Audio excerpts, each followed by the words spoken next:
রোহান সদ্যই নতুন বাড়িতে উঠেছে। পাশের ঘরে একজন নারী থাকে, নাম তার আরিয়া। তিনি সদা রহস্যময়, চোখে এক অজানা জাজব, আর হাঁটার ভঙ্গি এমন যেন প্রত্যেকটি মুহূর্তে কোনো গল্প লুকানো আছে। প্রথম দিনই রোহান লক্ষ্য করল, আরিয়ার বারান্দা থেকে যেন সবসময় হালকা গানের সুর বের হয়। কেউ ঠিক বুঝতে পারে না সে গান কি কেবল শখের নাকি কোনো স্মৃতির ইঙ্গিত। একদিন বিকেলে রোহান চায়ের কাপ নিয়ে তার বারান্দায় বসেছিল। হঠাৎ পাশের বারান্দা থেকে আরিয়া বললেন, তুমি কি বই পড়ছ? রোহান হটকিত হয়ে বলল, হ্যাঁ, একটু সময় কাটাচ্ছি। আর আপনি? আরিয়া হেসে বললেন, আমিও বই পড়ছি, কিন্তু স্রেফ শব্দ নয়, গল্পের রহস্য খুঁজছি গু। রোহান চোখ বট করে তাকাল। কি রহস্য? সে আগ্রহী হয়ে উঠল। তারা দুজনেই চুপচাপ কিছু সময় ধরে তাকিয়ে রইল। বৃষ্টির মতো ধীর ধীর বাতাস দুজনের মাঝের ফাঁকা জায়গা ভরিয়ে দিচ্ছে। রোহান, আরিয়া হেসে বললেন, তুমি কি কখনো কল্পনা করেছ পাশের কেউ তোমার জীবনের গল্পে হঠাৎ ঢুকে পড়তে পারে? রোহানের বুক হালকা উত্তেজনায় ধক করে উঠল। এটা কি গল্পের মতো? হ্যাঁ, হয়তো। তবে কিছু গল্প কখনো শুরুর আগে জানানো যায় না আগে। মুহূর্তটা রহস্যময় কিন্তু অদ্ভুতভাবে মিষ্টি। রোহান বুঝতে পারল, পাশের এই নারী কেবল প্রতিবেশী নয়। তিনি যেন একটি জীবন্ত কাহিনী যা ধীরে ধীরে খুলবে তার সামনে। পরের দিন বিকেলে রোহান তার বারান্দায় বই পড়ছিল। হঠাৎ দেখল আরিয়ার বারান্দায় কেউ আসছে না, কিন্তু তার চেয়ারটা হালকা ঘোরা। রোহানের কৌতূহল বেড়ে গেল। হঠাৎ আরিয়া বললেন, রোহান, তুমি কি গল্প লিখো? রোহান কিছুটা লজ্জা পেয়ে বলল, হ্যাঁ, মাঝে মাঝে। তবে খুব ভালো নয় গু। আরিয়া হেসে বললেন, তাহলে তুমি কি চাও আমি তোমাকে এক রহস্যময় কাহিনী দেই যা তুমি লিখতে পারো? রোহান উত্তেজনায় বলল, অবশ্যই, আমি শুনতে চাই। আরিয়া ধীরে ধীরে গল্প বলা শুরু করলেন। একটি ছোট্ট গ্রামের কাহিনী, যেখানে বৃষ্টি আসে হঠাৎ, আলো ফোটে অদ্ভুতভাবে, এবং মানুষদের মধ্যে ছোট্ট আনন্দের মুহূর্তগুলো অদ্ভুতভাবে মিলিত হয়। রোহান শুনতে শুনতে অবাক হয়ে গেল।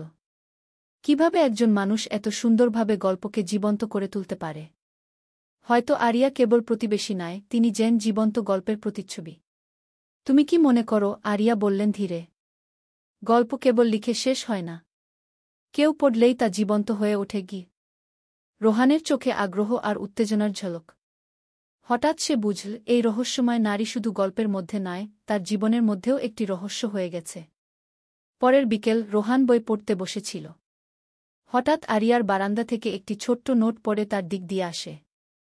রোহান খুলে দেখল, আজ বিকেলে তুমি কি মুক্ত? একটু গল্পের খেলা খেলতে চাও? রোহান খুশিতে মাথা নেড়ে বলল, অবশ্যই। দুজনেই বারান্দায় দাঁড়াল। আরিয়া ছোট্ট একটি খাতা নিয়ে আসলেন, যেখানে বিভিন্ন গল্পের অংশ লেখা ছিল। আমরা আজ খেলার মতো একটি গল্প বানাব। তুমি শুরু করো, আমি চালিয়ে যাব। রোহান শুরু করল। একটি ছোট্ট গ্রামে বৃষ্টি হঠাৎ শুরু হল, মানুষরা ছাতা খুঁজছে, আর এক অজানা অতিথি এসেছে গি। আরিয়া হেসে বললেন, অতিথি কি? হয়তো সে এক রহস্যময় মানুষ যার হাসি সবাইকে অবাক করে। দুজনেই হাসতে হাসতে গল্প চালাচ্ছিল। প্রতি বাক্যে নতুন টানাপোড়েন, মজা এবং কৌতূহল যোগ হচ্ছিল। রোহান বুঝল, এই নারী শুধু রহস্যময় নয়, তিনি গল্পের জাদু নিয়ে খেলে যাচ্ছেন। বৃষ্টি তখন হালকা ঝরছে। নীরবতা, গল্পের শব্দ আর হেসে খেলার সময় যেন থেমে গেছে। রোহান চোখে কৌতূহল আর মন যেন ভরা উত্তেজনা। পরের দিন বিকেলে রোহান আর আরিয়া আবার বারান্দায় দেখা করল।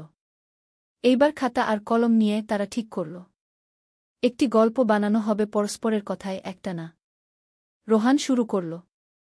একটি পাহাড়ের পাড়ে একটি পুরনো বাড়ি, যেখানে প্রতিদিন সন্ধ্যায় অদ্ভুত আলো জ্বলতে থাকে। কেউ জানে না কার জন্য। আরিয়া হেসে বললেন, হয়তো সেই আলো পাঠাতে চায় কারো দিকে দৃষ্টি আকর্ষণ করতে। রোহান চোখ বট করে বলল, হয়তো। আর সেই আলোই আনা রহস্যময় বার্তাগুলো, যা কেবল সাহসী মানুষই পড়তে পারে গু। তারা দুজনই একে অপরের দিকে তাকাল। নীরবতা, কিন্তু ভেতরে ছোট্ট উত্তেজনা। যেমন গল্পের মধ্যেই তারা উভয়ই যেন অংশীদার। হঠাৎ আরিয়া বললেন, রোহান, তুমি কি জানো, রহস্য সবসময় ভয়ঙ্কর হয় না। কখনো কখনো তা শুধু আনন্দ ও উত্তেজনা এনে দেয় গু। রোহান হেসে বলল, ঠিক বলেছ। আর আমি ঠিক এমন রহস্য উপভোগ করতে চাই। পরের বিকেল রোহান আবার বারান্দায় বসেছিল। আরিয়া এসে বললেন, আজ আমরা একটু চ্যালেঞ্জ খেলব। আমি একটা গল্পের শুরু বলবো, তুমি শেষ করবে। রোহান উচ্ছ্বসিত হয়ে বলল, ঠিক আছে, শুরু করো। আরিয়া বললেন, একটি শহরের গলিতে অদ্ভুত বাতাস বয়ে যায়, যা শুধু সাহসী মানুষই বুঝতে পারে। রোহান তৎক্ষণাৎ লিখল, সেই বাতাস অনুসরণ করলে একজন পৌঁছায় এক রহস্যময় উদ্যানের দিকে, যেখানে প্রতিটি ফুলের গন্ধে একটা গল্প লুকানো। আরিয়া হেসে বললেন, ঠিক। আর সেই গল্পের মূল চরিত্র হয়তো তোমারই প্রতিবেশী। দুজনেই হেসে উঠল। রোহান অনুভব করল, গল্পের এই খেলা কেবল কল্পনা নয়, এটি তাদের মধ্যে হালকা উত্তেজনা আর আনন্দময় টানাপোড়েন তৈরি করছে। বৃষ্টির ফোঁটা জানালায় পড়ছে, বাতাসে পাতার কিশোর ঝাপসা। তাদের চোখে কৌতূহল, হৃদয়ে নতুন গল্পের আগ্রহ। এমন মুহূর্তে রোহান বুঝল, রহস্যময় প্রতিবেশী নারী শুধু গল্পের চরিত্র নয়, তিনি জীবনের ছোট ছোট আনন্দের এক উজ্জ্বল দিক। পরের দিন বিকেলে রোহান আর আরিয়া আবার বারান্দায় দেখা করল। এইবার তারা ঠিক করল, একটি গল্প বানাবো যেখানে প্রতিটি বাক্যে চমক থাকবে। আরিয়া বললেন, শুরু করি। একটি পুরনো ঘরের দরজা হঠাৎ খোলার শব্দ, কিন্তু কেউ জানে না কার জন্য। রোহান উত্তেজনায় বলল, আর সেই দরজার পিছনে একটি ছোট্ট বই মিল, যার পাতায় লেখা আছে, যদি তুমি সাহসী হও, নতুন গল্প আবিষ্কার করবে। আরিয়া হেসে বললেন, ঠিক। আর সেই সাহসী মানুষই তুমি, আমাদের এই গল্পের অংশ। দুজনেই হেসে গল্প চালিয়ে নিয়ে গেল। প্রতি বাক্যে রহস্য, উত্তেজনা এবং আনন্দ, যা তাদের মধ্যে হালকা টানাপোড়েন ও কৌতূহল তৈরি করল। রোহান অনুভব করল, এই খেলা কেবল গল্প নয়, এটি একটি মিষ্টি বন্ধন তৈরি করছে, যেখানে দুজনের আগ্রহ একে অপরের দিকে আকৃষ্ট হচ্ছে। বৃষ্টির ফোঁটা জানালায় পড়ছে, পাতার নড়াচড়া শোনাচ্ছে। রোহানের চোখে ঝলক, আর হৃদয় ভরা উত্তেজনা। এমন মুহূর্তে সে বুঝল, রহস্যময় প্রতিবেশী নারী শুধু গল্প নয়, বরং জীবনের আনন্দের এক উজ্জ্বল অংশ। সন্ধ্যার আলো আস্তে আস্তে নিভে আসছে। রোহান এবং আরিয়া আবার বারান্দায় বসেছে। এইবার তারা ঠিক করল, গল্প বানাবো যা হেসে খেলে আর মিষ্টি চমক দেখাবে। আরিয়া বললেন, শুরু করি। একটি ছোট্ট নদীর পাশে অদ্ভুত পাখি আসে, যা শুধু সাহসী মানুষকে পথ দেখায়। রোহান চোখ বট করে বলল, আর সেই পাখি যদি কথাও বলতে পারে, তবে সে আমাদের গল্পকে আরও রহস্যময় করে তুলবে। দুজনেই হেসে গল্প চালিয়ে নিয়ে গেল। প্রতি বাক্যে রহস্য, উত্তেজনা এবং আনন্দ, যা তাদের মধ্যে হালকা টানাপোড়েন ও মজা তৈরি করল। রোহান অনুভব করল, এই খেলা কেবল গল্প নয়, এটি তাদের মধ্যে একটি বন্ধনের সূক্ষ্ম সেতু তৈরি করছে। বৃষ্টির ফোঁটা জানালায় পড়ছে, বাতাসে পাতার কিশোর ঝাপসা। দুজনের চোখে কৌতূহল, হৃদয়ে নতুন গল্পের আগ্রহ। এমন মুহূর্তে রোহান বুঝল, রহস্যময় প্রতিবেশী নারী শুধু গল্প নয়, তিনি জীবনের ছোট আনন্দের এক উজ্জ্বল দিক। রাত্রি ঘনিয়ে আসে। রোহান আর আরিয়া বারান্দায় বসে গল্পের খেলা শেষ করতে যাচ্ছিল। আরিয়া বললেন, শেষ করার আগে একটা চমক রাখি। এই গল্পের শেষ বাক্য তুমি লিখবে, কিন্তু সেটা আমাদের দুজনেরই গল্পকে মেলাবে। রোহান খুশি হয়ে বলল, ঠিক আছে, শুরু করি। আরিয়া বললেন, একটি ছোট্ট আলো ঝলমল করে, যা শুধু দুজনের পথ দেখায়।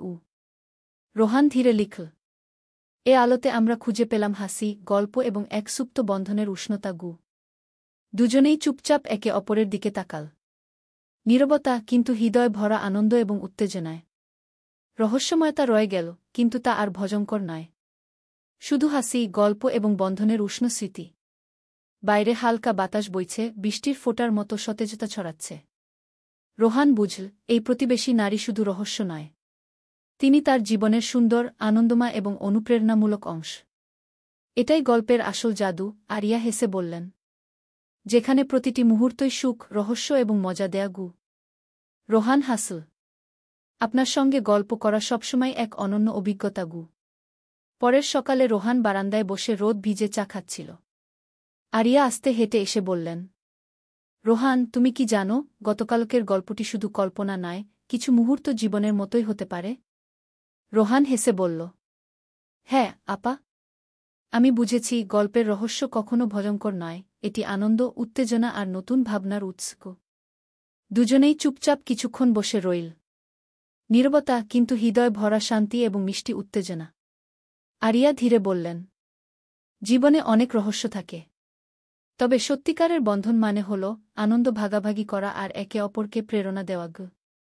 রোহান মাথা নেড়ে সম্মত হল। আপনি ঠিক বললেন। আপনার মতো মানুষ থাকলে প্রতিটি গল্পই আলো পায়। বাইরে সূর্য উঠছে, হালকা বাতাস বইছে, আর পাখির কিচিরমিচির যেন সেই মুহূর্তের আনন্দকে আরও প্রাণবন্ত করে তুলছে। রোহান বুঝল, আরিয়া শুধু প্রতিবেশী নয়, তিনি জীবনের একটি উজ্জ্বল, মিষ্টি এবং প্রেরণামূলক গল্পের অংশ। দুজনেই হেসে বারান্দায় বসে থাকল। গল্প শেষ, কিন্তু স্মৃতি, আনন্দ এবং রহস্যময়তা চিরকাল তাদের মধ্যে রয়ে গেছে।